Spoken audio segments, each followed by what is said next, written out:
Hello, church family. I hope everyone is doing well. Happy Tuesday evening, that's when I think we've been airing these videos.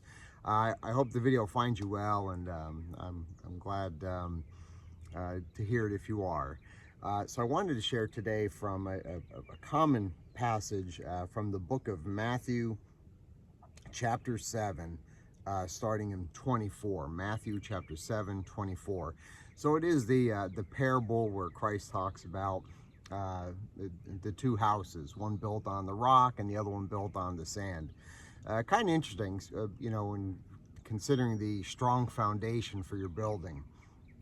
So Trish and I are in the process of building a house, and it's very rocky up here where we're building.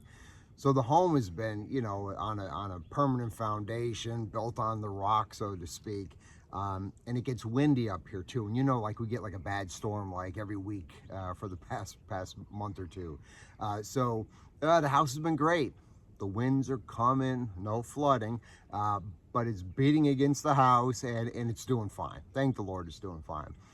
I got one of those sheds too, that it's about like, I don't know, 12 by 30, the ones they build on site and deliver them to your place.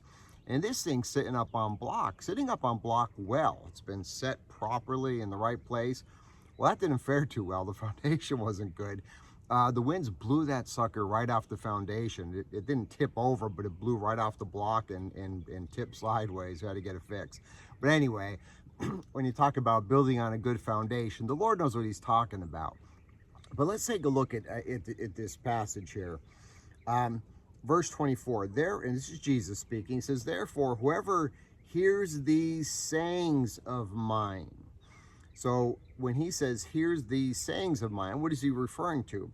Well, you go all the way back to chapter 5 in Matthew, and it's all the Sermon on the Mount, the Beatitudes and all this teaching, which is wonderful and glorious, and probably unlike anything these people have heard. Truth, authority that he's giving to the people. So he's saying that in this example, whoever hears these sayings, everything he's just gone over, and I want to go back and take a look at one of those, an example. He said, but if you hear them and do them, that's the big thing. You got to do these things that he's taught. I will liken him. In other words, he will consider this person to be a wise man who builds his house on the rock. So when he examines our lives, and he does, and he sees, oh, we've heard, and by the way, it really is a blessing to be able to hear. I don't mean just be hard of hearing or not be hard of hearing, but to have the privilege to hear the Word of God taught in our churches. And now you can get things online in our television stream. To hear good teaching at your service is wonderful. And if the Lord's given you the ability to really hear it, to understand it and perceive it, that it is a privilege. Many people don't have this. But you've got to hear it, perceive it, understand it, and then do it. These are the wise people that the Lord's talking about. And he says it's like someone who built their house on the rock, and the rain descended, the floods came, the winds blew and beat on that house, and it did not fall because it was founded on the rock, founded on these good teachings that they heard and they did. Verse 26, but everyone who hears these sayings of mine, again, same privilege, you get to hear it, but does not do them. And boy, I'm telling you, even Church of the Harvest, you got good teachers there. And if you got a good pastor there, if you're not doing what he's teaching, you fall in this second category.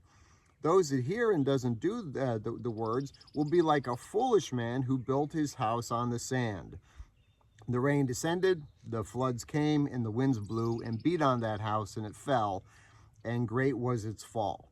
Now, first of all, I'd like to point out that these homes look the same. They look great. You wouldn't know the difference between the house built on a rock and a house built on the sand until the floods come, until the rains come down. And that's the way it is often in the lives of people. Don't be comparing, looking around like, oh, I'm trying to serve the Lord, I'm doing the right thing, but this person has it all together. Their kids are beautiful, their teeth are straight, they say nice things, and yet I struggle. Well, we all look the same. House on sand, house on the rock, until the floods come. And what I would present to you, and I know we tend to think of these floods as a trial. Something bad happens. There's a proverbial storm in your life. You lose a job, or whatever. Something bad happens. And I think that's the case. However, I think these storms can also be challenges to what Jesus is expecting you to do. For example, let's go back to chapter 5, Matthew 5, verse 13. Jesus says, he says, "You are the salt of the earth, but if your salt loses its flavor, how shall it be seasoned? It is good then for nothing but to be trodden and trampled underfoot by men. You're the light of the world. A city that's on a hill cannot be hidden. Nor do they light a lamp and put it under a basket, but on a lampstand, and it gives light to all in the house. Let your light shine before men, that they may see your good works to glorify your Father in heaven." So Jesus is pointing out, he says, listen, you guys, it's a big deal. You guys are the salt of the earth. You bring flavor. You preserve life. You're the light. People of this world are in darkness, and you are that light. People need to say, and it's not just the witnessing that comes, but people need to look at your life and say, wow, that person there, they don't use bad language. They're not out drinking. They really care for people around them, seem to love their spouse. They work hard. They're not trying to get credit for it all the time. And that is a light. It is an encouragement to people. It is an example. You're demonstrating a likeness of Christ. And that is very, very important.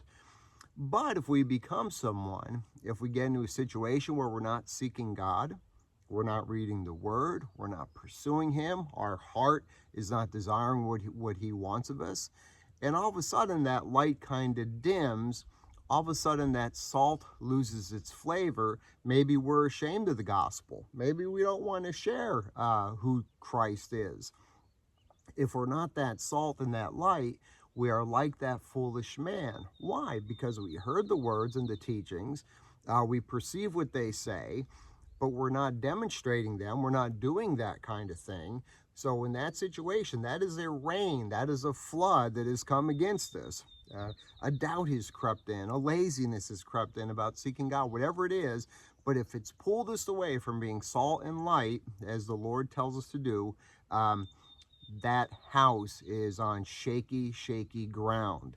So each of these teachings, because remember that the verse we read about, the parable of the house, that's at the very conclusion of his sermon. So after he goes and makes all these teachings about being righteous, about adultery, about loving your neighbor, all these things, and his final statement regarding that is this house on the sand or on the rock.